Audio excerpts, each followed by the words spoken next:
Our current president is Donald Trump, and if you were watching his rally, raucous rally down in Melbourne, you saw him say this about what was going on over in Scandinavia. You look at what's happening in Germany. You look at what's happening last night in Sweden. Sweden. Who would believe this? Sweden. They took in large numbers. They're having problems like they never thought possible. You look at what's happening in Brussels. You look at what's happening all over the world. Take a look at Nice. Take a look at Paris. We've allowed thousands and thousands of people into our country, and there was no way to vet those people. And so the next day, then, Donald Trump sent this out because people in Sweden were going, well, no attack here, and he tweeted this. This was his tweet. My statement as to what's happening in Sweden was in reference to a story that was broadcast on Fox News concerning immigrants in Sweden. You know, I found a quote, too. The Prime Minister of Sweden said, Sweden has probably been naive in regard. It's been difficult for us to accept that there are people in our open society, Swedish nationals, who sympathize with killers from the Islamic State. So they've said this in the past, they have a history, and they steamrolled the fact that Nice, Germany, and Brussels are beyond reproach. They're saying, well, Sweden, where's the proof? Well, I tell you what, Tucker Carlson is the host of the show that apparently the President of the United States was watching. Tucker, when you heard Donald Trump on Saturday night, and then you saw the media reaction where, what's he talking about? Doesn't he know there was no terror strike in Sweden? What'd you think? Well, I mean, the first point is obvious. Presidents ought to be precise in what they say. There should be no question about what their meaning is, and that applies to this president, too, for sure. On the other hand, it seems like we may be missing the point of the story, which is there has been a massive social cost associated with the refugee policies and the immigration policies of Western Europe. I was in Europe yesterday, and I can tell you what you already know from watching the news, which is there is a lot of social dislocation as a result of this. The crime rate in all these countries has risen, but so has the political turmoil. So, for example, in Sweden, the Sweden Democrats, which is a conservative party, which would have had no chance at all, would have been laughed right off the stage 20 years ago, is now the #2 party in Sweden. So no one's tried harder, basically, to integrate refugees and immigrants than Sweden. I mean, there's a deep reservoir of decency, I should say, in that country. They've really, really tried. But it's caused massive, massive turmoil. The same is true, obviously, in France. Marine Le Pen is likely to win the first round of voting in France as a result of their immigration policy. Germany, by the way, if you're worried about German nationalism, and I think all of us should be a little bit worried about a unified nationalist Germany, their refugee policies under Merkel are guaranteeing that. So we're ignoring all this stuff. 50 years of immigration policy is coming to flower in Europe. We're not paying any attention. We're not drawing any of the obvious lessons from it. It's not working. That's the real point here. Absolutely. And no one can deny what's happening in Brussels, what's happening in France, and what's happening in Germany. And everyone, this is what drives Trump nuts. Everyone skips over that and says, well, wait a second, where's the proof of in Sweden? Is he just watching Fox News again? Well, Army Horowitz did a documentary on it, and he was nearly killed over there. And he says Sweden is in denial about the danger of the influx of refugees. Here he is with you. Well, in Sweden's own words, they consider themselves to be a humanitarian superpower. They feel it's their moral duty to open their borders to all and any refugees that want to come to them. It's difficult to get jobs. There's too many of them, but they have tremendous benefits there, which is why so many of these migrants are going to Sweden to begin with. There was an absolute surge in both gun violence and rape in Sweden once they began this open-door policy. They know that this crime is happening. They can feel it. The statistics are clear. But they would refer to what is the root cause behind it and say, oh, it's just more, it happened to be more violence. It's men who are raping people, not the refugees. They'll make excuses for it. So they have these, and what they really become are no-go zones. These are areas that cops won't even enter because it's too dangerous for them. This is the policy of the National Police Authority in Sweden, that the government has gone out of its way to try to cover up some of these problems. Okay, so that is the clip that President Donald Trump saw, and he was talking about Sweden. You see, Sweden last night, that's what he was referring to, Tucker, and you set that up perfectly.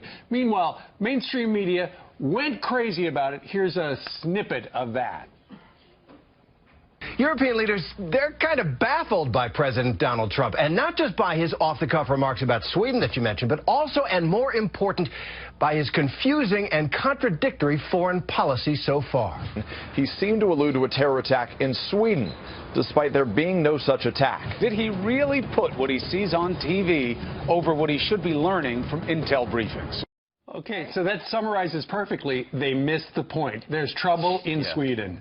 I mean, look, again, the president ought to be precise in what he says. Indeed. There should be no confusion about what he means. That analysis, however, is so stupid that it's hard to believe it made it on television. So again, just to state it really clearly, Europe has tried really, really hard. And you'll often hear people say, well, they just don't, try to integrate these refugees or immigrants. That's a lie. They've tried really, really hard. They've spent massive amounts of money. They've given up a lot in order to bring these people over into their countries. And it hasn't worked very well at all. And it's in the process of totally changing these ancient cultures into something different and much more volatile and much more threatening. So what are the lessons that we should draw from this? That's the conversation we need to have.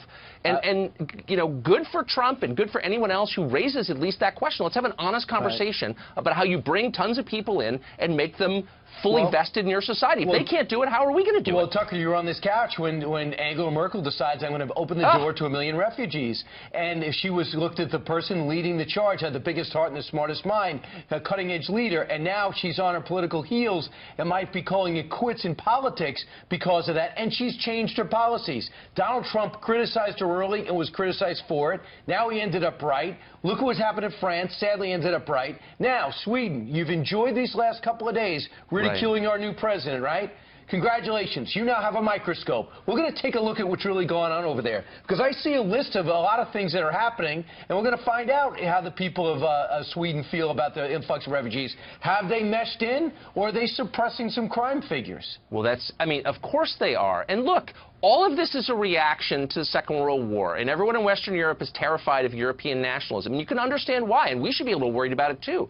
If you don't want European nationalism, then you need to rethink how you're handling refugees and immigrants, because it's causing European nationalism. And again, the elites in those countries and in ours are so cut off from what the citizens they purportedly represent think that they just don't care at all. And they're going to find the backlash is bitter and bad and destabilizing. They're really reckless, what really reckless. What do you want to see from the president this week with the new immigration order, then, Tucker?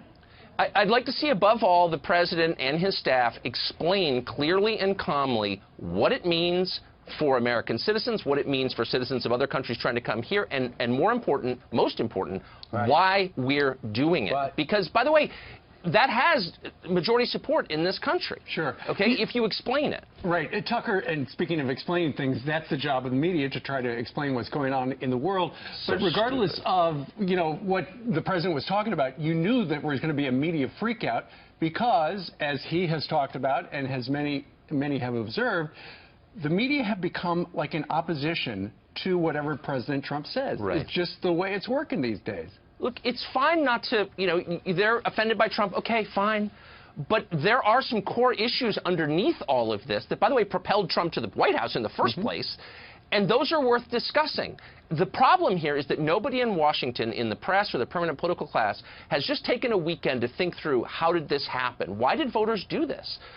How did we get here? Maybe there are some forces underlying all of this that have nothing to do with Trump's personality that are really important to address. Among them would be the dramatic cultural change and economic change wrought by immigration. And they refuse to address that. And they're going to pay for it, unfortunately. And when you talked about nationalism, to expand on it, I think I got your drift, is that the government's not protecting me. We're losing the shape of our society, but I'm going to protect myself. So if you can't provide security, I'm going to provide security, and that brings the national tendencies. Real quick, very few people know more Republicans than you do in Washington.